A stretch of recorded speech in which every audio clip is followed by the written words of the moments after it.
विसरण को प्रभावित करने वाले कारक। विसरण क्रिया को प्रभावित करने वाले कारक, जो विसरण क्रिया होती है उसको कई कारक प्रभावित करते हैं।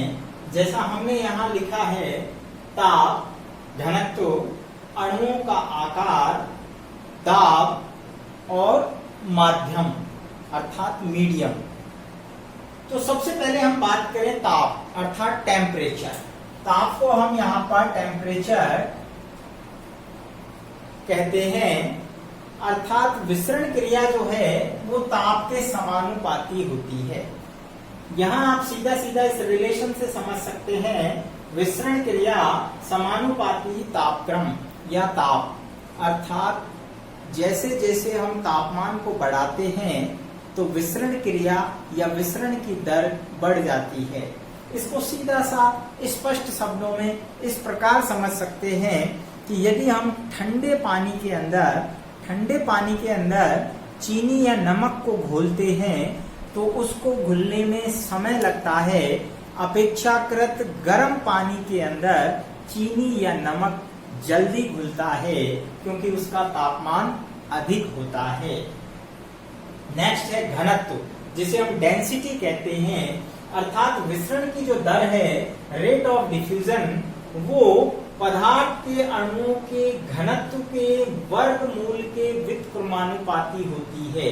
ध्यान रखना, पदार्थ के अणुओं के घनत्व के वर्गमूल के व्युत्क्रमानुपाती होती है। अब इसको इस प्रकार समझ सकते हैं कि विसरण की दर यदि पदार्थ के अणुओं का घनत्व ज्यादा होगा तो कम होगी और पदार्थ के अणुओं का घनत्व कम होगा तो विसरण की दर ज्यादा होगी। नेक्स्ट, इसी को हम अणुओं के आकार से भी डिफाइन कर सकते हैं, अर्थात जो विसरित अणु हैं उनके आकार कैसा है। यहाँ विसरण की दर विसरित अणुओं के आकार के वर्गमूल के व्युत्क्रमानुपाती होती है, अर्थात विसरित होने वाले जो अणु हैं उनका आकार जितना बड़ा होगा उतनी विसरण की दर कम होगी। आकार जितना छोटा होगा यानी बारीक कण होंगे तो विसरण की दर तेज होगी, यानी जल्दी जो है घुल जाते हैं, ये हम कहना चाहते हैं। नेक्स्ट हम बात करते हैं दाब। इसको हम विसरण दाब भी कहते हैं। यदि दाब ज्यादा होगा तो विसरण की दर अधिक होगी। विसरण समानुपाती होता है दाब के, अर्थात डायरेक्ट प्रोपोर्शनल होता है दाब के विसरण यानी डिफ्यूजन प्रोपोर्शनल प्रेशर। अब इसको इस प्रकार समझते हैं कि अधिक विसरण दाब है, कभी भी आप मान लीजिए कि अणुओं की जो गति है वो अधिक विसरण दाब से कम विसरण दाब की ओर होती है। जिस प्रकार हम विद्युत धारा के विभव की बात करते हैं वो अधिक विभव से कम विभव की ओर गति करते हैं, इसी प्रकार यहाँ हम कहते हैं कि अधिक विसरण दाब से कम विसरण दाब की ओर अणु गति करते हैं, मूवमेंट करते हैं। या हम इसको इस प्रकार भी समझ सकते हैं कि अधिक सांद्रता क्षेत्र से, यानी अणुओं के अधिक सांद्रता क्षेत्र से कम सांद्रता क्षेत्र की ओर गति करते हैं। इसके अलावा नेक्स्ट आता है माध्यम, मीडियम, यानी कौन सा मीडियम, जिस मीडियम में विसरण क्रिया हो रही है वो भी यहाँ पर विसरण दर को इफेक्ट करेगा। तो विसरण की दर हम कह सकते हैं व्युत्क्रमानुपाती होती है माध्यम की सघनता से। यहाँ कहने का तात्पर्य ये है कि यदि विसरण जो माध्यम है वो दो प्रकार का हो सकता है, एक सघन माध्यम और एक विरल माध्यम। विरल माध्यम जब होता है तो अणु दूर दूर होते हैं और जब सघन माध्यम होता है तो अणु पास पास होते हैं। जब सघन माध्यम होगा यानी सघनता ज्यादा होगी तो विसरण की दर कम होगी, और यदि सघनता कम होगी अर्थात विरलता ज्यादा होगी तो विसरण की दर भी ज्यादा होगी। इसको हम और अच्छी तरीके से समझ सकते हैं। देखिए, आप सभी जानते हैं, खासतौर से ग्रामीण क्षेत्र में आज भी जो पशुओं के लिए नमक लाया जाता है, मोटा नमक, ठीक है, क्रिस्टलाइज नमक, जो मोटे अणु होते हैं, मोटे नमक जो होता है, या जिसे हम कहते हैं डले वाला नमक, या मिश्री को आप कह सकते हैं, मिश्री जो होती है, एक तो वो हमारे पास है। यदि अगर हम इसको पानी के अंदर घोल रहे हैं, ठीक है, एक तो हम मोटा नमक या जो है मिश्री को पानी में घोलें, दूसरा हम इसको क्रैश कर दें और क्रैश करके इसका पाउडर बना लें, तो आप देखिए ये जो नमक है यहाँ पर ये क्या है, इसमें सघनता ज्यादा है। और इसको हमने जब चूर्ण बनाया तो ये क्या हुआ, ये अब आप देख रहे हैं कि इसकी विरलता हो गई, यानी ये जो है विरल उसमें आ गया है, अणु दूर दूर हो गए हैं, जबकि यहाँ सघनता ज्यादा है।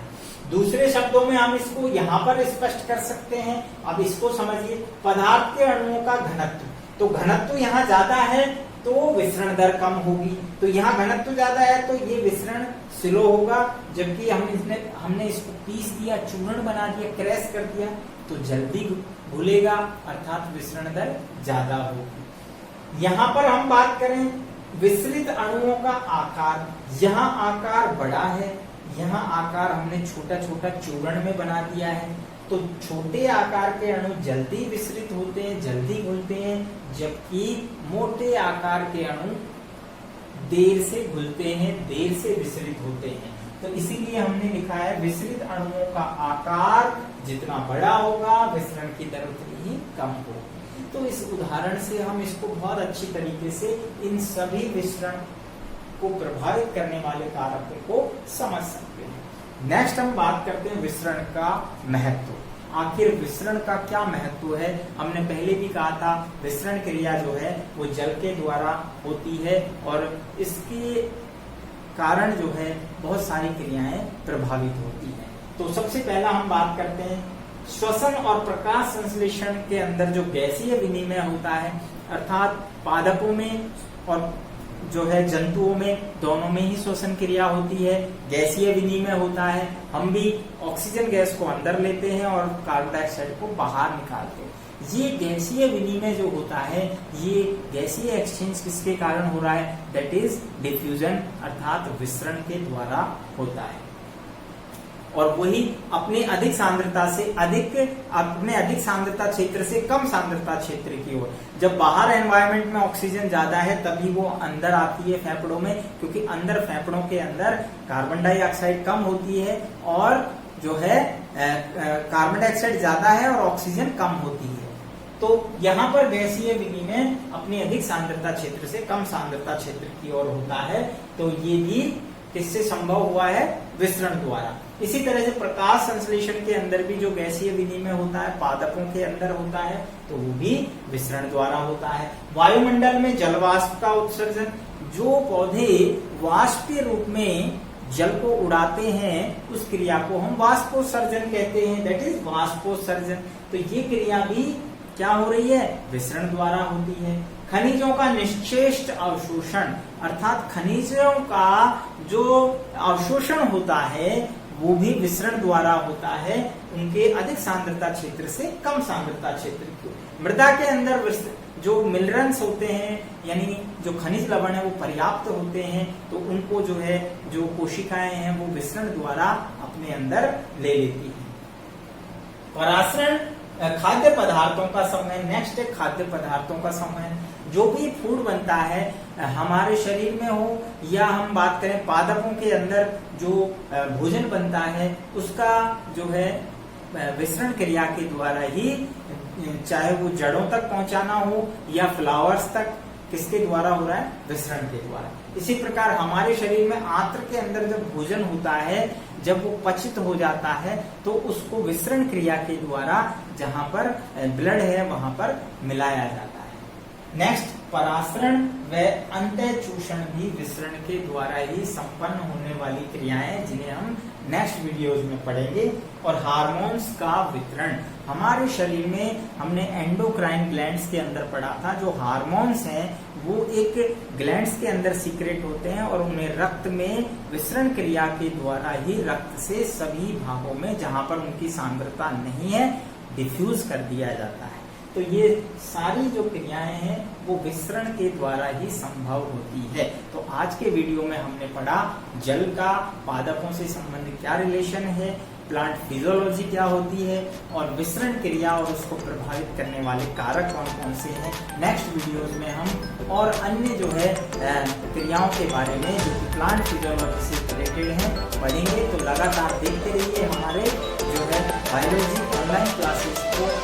मिलते हैं नेक्स्ट